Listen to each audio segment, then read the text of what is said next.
ఈ అమావాస్యని మనం ఎప్పుడూ కూడా చెడుగా చూడకూడదు. చాలా మంచి చేస్తుంది అమావాస్య.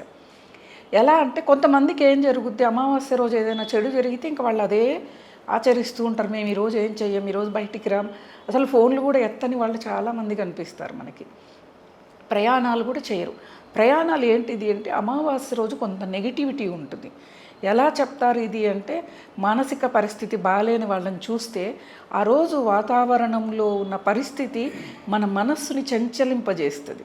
కాబట్టి ఆ రోజు ఏది కూడా ప్రారంభించొద్దు, మాట్లాడవద్దు అని చెప్తుంది శాస్త్రం అన్నమాట. కాబట్టి ఈ అమావాస్య రోజు కూడా తెల్లవారుజామునే లేవటం, స్నానం చేయటం, ఈరోజు ఇష్టదేవతారాధన, గ్రామదేవత ఆరాధన మంచి ఫలితాలను ఇస్తుంది ఈ రోజున.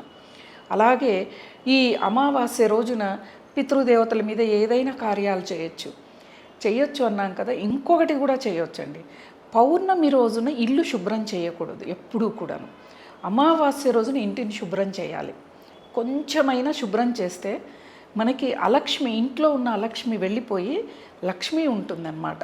అందుకే చాలామంది అమావాస్య రోజున ఇల్లు శుభ్రం చేస్తామండి అంటారు.